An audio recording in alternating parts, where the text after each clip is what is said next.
All right, guys, I am super excited today to be joined by Ben Troupe. We come from, the generation that constantly beat them. I mean, I think, Eric's team won one of 4 years they dropped to him. How many did you lose any to him? Uh, Oh, no. never. So, we come from the generation of like, you're supposed to beat Georgia. This is how this works. What is your favorite Florida Georgia memory as player? Wow, my favorite Florida Georgia. I would have to say my favorite. Okay, my two favorite is happened in the same game. Happened my junior year, the only night game I think in Florida Georgia history. I saw the great Terrence Edwards, the only Georgia receiver in Georgia history to have a 1,000-yard season. Like he's the only one ever, which is crazy to me. Think about it. Yeah. He dropped a wide open pass. He was about as wide open as you're ever gonna get. It looked like a punt. He was so wide open, and he dropped it. And after the game, when they asked him why he dropped it, he said he literally said I was trying to see what Gus Scott was. He literally said, but what's crazy about that was earlier in that game, DJ Shockley, good friend of mine, Terrence Edwards was on the single receiver side, and he pumped it. He threw it late. Gus Scott picks it off for a touchdown. What's crazy about that is Gus Scott is from Jacksonville. He grew up wanting to be a Florida Gator, Trinity Christian High School. Yeah. I was so happy for him because, my memories when it comes to Florida Georgia have nothing to do with me. Only because, man, I got to see Lito. It was too many, but those two really stood out because I've interviewed DJ Shockley. And every time I do, he tried to avoid that. He want to talk about everything. And DJ Shockley was an incredible player when he was at Georgia. Won, I think, 2 SEC championship, champion MVP. But that's what he remembers the most. He's like, man, if I would have just, because Keywan Ratliff got beat on the play, but Gus was right there. He let it go, touchdown. So, and the fact that I never lost to Georgia. But I respect them, man. I mean, they have some teams now. I mean, Richard Seymour, Marcus Stroud, David Pollock, Kendrell Bell, Randy McMichael, Ben Watson, Musa Smith, Terrence. I mean, they had some players beat them. David Green. Yeah, David. They had some players. And Quincy Carter, I got to interview him. He was I think he was like 2 years in sobriety, maybe 2 or 3 years, and I was really, really happy for him. When I met him in real life outside of football, he was working at this thing called Atlanta Sports Academy. It was way out there in the Boondocks in like the mountains of Georgia. And when I saw him, I said, "You Quincy Carter?" He goes, "You don't know me." I said, "Yeah, we whooped y'all when I was at Florida." And he turned around, and it's like that's because it's all respect, right? But I don't. Being on this side of it and being in the press box and walking through the crowd, it's crazy. But I just don't like Georgia, man. I'm from the state of Georgia, represent Georgia high school football. But outside of that, grown people barking at each other, man, get out of here. I can't. I just won't because no matter what, rivalries. When you're there, it's different than the rivalry itself. Like Billy Napier, he got to win one now. You got to win one. You got to look at Kirby Smart and say, "Hey, bro, we coming for y'all." Because until Peyton Manning beat, Tom Brady, it wasn't a rivalry. 2 great quarterbacks, but you got to win that thing. So I just want them. I mean, I just want Florida I want it to be a game in the fourth quarter, and I want Shamar, Scooby, and those guys.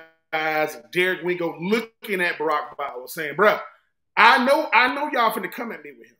I want him." It's stuff like that because, like I said, Georgia, they know what it is. They know that no matter what they do, we're still a measuring stick. Yes, they've had their way with us, but they know the last thing they want is what happened, in Columbia. And it's the fourth quarter, and we still in it. And we've won in so many different ways, from running the football, defense, now throwing the football. I don't know. This is the part I can't hate. I hate because I have no control of it. All I can do is watch and say throw it here and do that. But I want Billy Napier and company to be able to say nothing, because we already know the Gator Nation Bluebirds, they are already waiting. They can't wait to press send. It's for Billy Napier, for him to say, hey, man, my culture is really, we really turning the corner. And, hey, I can't wait to see breaking news. Florida just, woo! I know we got other games, but I just want that for those players, because even though I won 4 years in a row, they weren't walks in the park. Now, it's not like we just beat them, but we listen, Ron Zook, his first 2 years, 2-0. Spurrier last 2 years, 2-0. I just want that for those guys, because Mark Richt, look, I know he's dealing with what he's dealing with. I'm praying for that man, because when I heard about his diagnosis, and that's what I'm saying, good people in this rivalry, but you got the wrong colors on, man. I said, listen, love y'all, but y'all got the wrong colors on. My cousin, even though I never met him, Israel Troupe, went to Georgia. I've never met him in real life, but we are related. And every time I've spoken to him, I say, bro, you chose Georgia over Florida? He's like, yeah. I said, boy, you crazy. No, I don't know what side of the Troupe side of the family you on. I wasn't on that side. But I hope those guys get it, because what would that do for the rest of the season? Oh, my freaking God. What's it going to take? I just hope it's a good game. What's it going to take for them to win in 2 weeks? What is it going to take? You know what? For Georgia, for Florida to win, they can't make mistakes. And when I say that, I mean you got to get off. You got to do the normal. You got to do the normal, just mundane things. Stellar, and you got to make play like that play that Khalil Jackson. You got to make plays like that. You got to do that. Yeah. Because if listen, the penalties, they got to go. You can't give them plays. So you got to do the spectacular if it shows itself. You got to find a way to run the ball.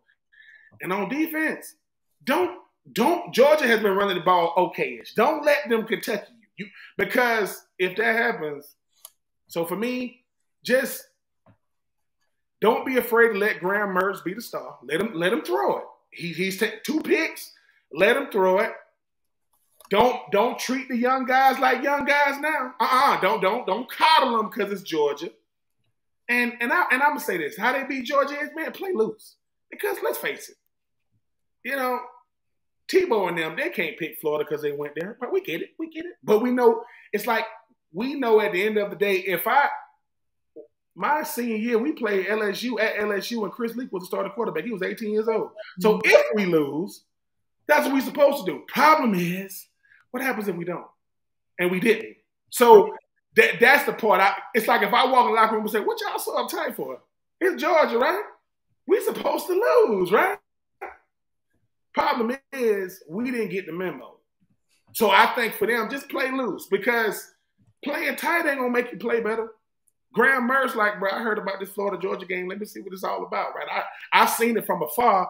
Let's see what it's all about. And I can live with the result, but don't get cute with these plays. Play call, don't get cute, because you ain't been cute all year. Don't get cute against Georgia. Line up, go forward. Don't throw passes straight to the sideline and hope somebody make a block. That's not, no. Force Georgia to cover, 100 yards long, 50.5 yards wide, and we can live with it, because I know I can. Because the thing is, if we see that cute stuff, that's what we're going to be asking Billy Napier, like, dude, what was that? Yeah. Don't listen. If you ain't done it, don't give me that. We saved it for Georgia. No, save it for Missouri. Save it for. Don't do it again, because Georgia, they built for that gimmicky stuff. Like, bro, you finna do a double pass against us. So, and I think they got as good a shot as any. Georgia, 2022, they were unstoppable. 2023, they human. They way more human. Yeah. Let's, like I said, let's if you better than me, let's see. If I'm not good enough, let's see. But I don't know, man. I didn't go to Florida because Georgia didn't recruit me. No, I went to Florida and Georgia recruited me. You see, so let's go out there and see that way, because I think now, being a former player, I know what I'm looking at with the analytics, and I don't break it all down. Yeah. But don't stop throwing the ball to Arliss. Don't stop throwing the ball to Ricky. Don't develop this new chemistry now. Right. Let the running game be the running game, and let's see what. And if you defense, man, you know, I don't know if their offense that good. We know they got number 19. We know they got Brock Bowers. Okay. Force him to be normal, and let's see if somebody else can beat us, and maybe they'll give us a shot, because pressure is a real thing, Kirby. And if he got the feeling in the fourth, see, play calling is dictated by the fourth quarter. If it's tied up, so, but hopefully that'll give us a shot too, man. We've seen it all, done it all at this point, and we faced some really, really good teams: Tennessee, Kentucky, Utah, South Carolina. You know, nothing against, you know, Charlotte and company, but I think we got a shot, Allie, because let's call it what it is. When we lose to Kentucky, people are like, it's gonna be 5-2, man. Let's you know, the teams we lost to, one has had our number for the last 3 years. The other one gonna be in the Pac-12 championship, who we beat them a year ago. Yep. Let's see, because if not, I just, you know, I don't know about y'all, but every time, you know, and we got a kicker. Hello, kicker. So, you know, he got to be a weapon, and if all those no mistakes, cut down on the penalties.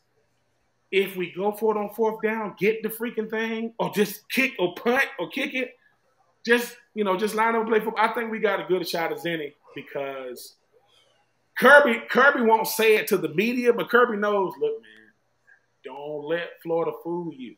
I played in this rivalry. Yeah, I did. I'm coaching it now, and everybody laughed at Dan Mullen when they beat us, right? And they asked Dan Mullen, how much better, Joe? He said 7 points. We beat him the next year.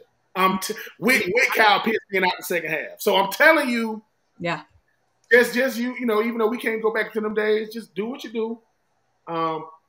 Don't get cute, and let's see what happens. Because like I said, I'm happy at the people we already played. Tennessee, South Carolina, Kentucky.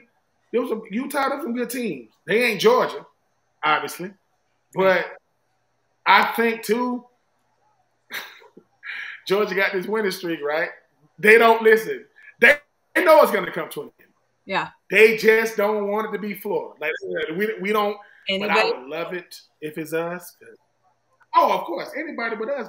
But listen, we get a chance to let it be us. Hey man, let's shut that winning streak down, because when Georgia loses, not if, we're gonna see what type of team they really are, right? Because when you win in a bunch, you just expect to win. But sure. I just want SC Media Days of 2024. Billy Napier coming in, you know, same day Georgia, kind of bumping in the curb and looking at him like this. Yeah, we'll see you in Jacksonville. We ain't scared of y'all. We respect, but we ain't scared of them. So I think that gives us a shot. We'll see. Well, I appreciate you, Ben. Have a wonderful rest of your day, and we will definitely talk soon. And when those books drop, we definitely want you to come back and talk about those as well. Appreciate it.